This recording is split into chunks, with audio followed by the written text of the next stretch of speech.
Welcome back to this channel for practice problems for actuarial exams. I'm showing here the information about various sites that I have marked with this redirect service smarturl.it.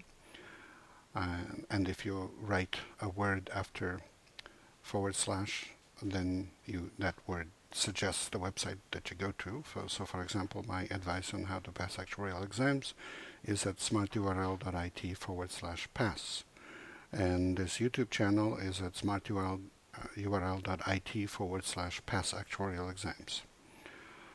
And if you would like to find out who I am, just go to smarturl.it /Jedi.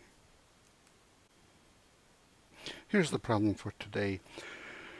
It's problem number 6 from multiple choice section of the Spring 2017 course MLC examination for an annual life annuity due of 1 with a 5-year certain period on a 55-year-old.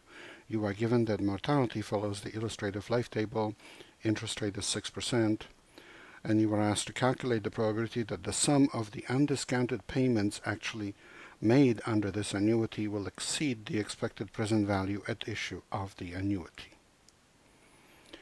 So let's look at the expected present value at issue of the annuity, or something that we would call single benefit premium.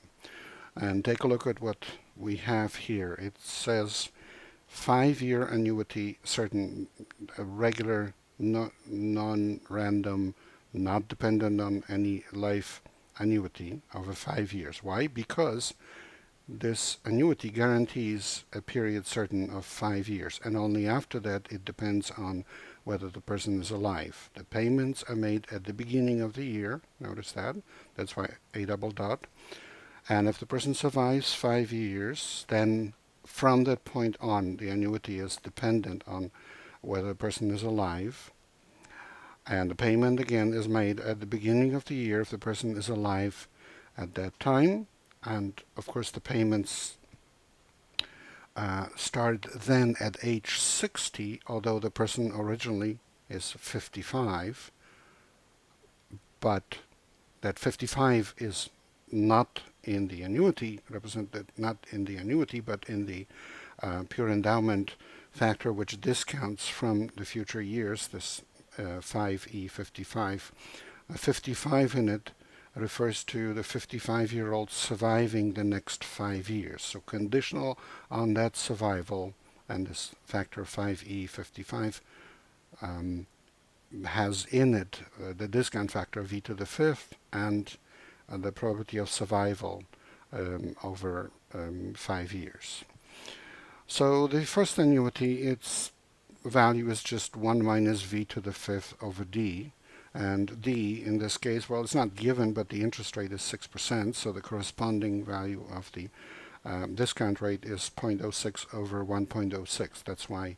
That's what we have there for D. And 1 minus V to the 5th is the same as 1 minus 1.06 to the negative 5. While the values of the pure endowment and life annuity, they are just given directly in the illustrative life table, and that little symbol under the equal sign that I always write, it stands for illustrative life table, and it basically tells you that whatever you see after the equal sign, the values come from the annuity table, unless they're obvious, like in A double dot angle 5. But what follows is the direct deterministic calculation of A double dot angle 5 plus the expected value of the payments that start at age 60. And that gives us the value of 12.35714. Now, sum of the undiscounted payments of 1 per year is equal to the total number of payments, which equals the total number of 4 years lived by the person insured, plus 1. Why is it plus 1? Well, because the payments come at the beginning of the year. So if the person lives only 0 years, there's still 1 payment at the beginning of the first year. And if the person lives 1 year, there are 2 payments at the beginning of each, and so on. That's why it's always plus 1. So the insured needs to live at least 12 whole years for the sum of undiscounted payments actually made under this annuity to exceed the expected present value, in other words, to be 13, because before that it's 12 or less, of this annuity. And the probability of that is the probability of living at least 12 years.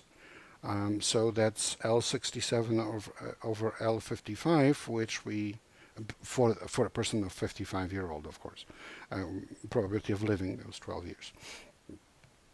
And it's probability of survival of more than 12 years. That's basically what this probability is.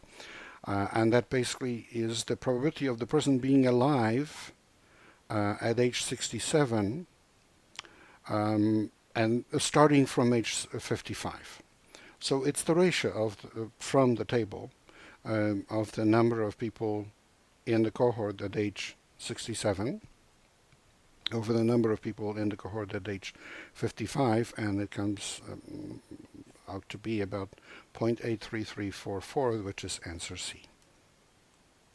Please remember this is copyrighted material, and all problems from the Society of Actuaries belong to the Society of Actuaries are used here with permission. Good luck in your studies and on the exam.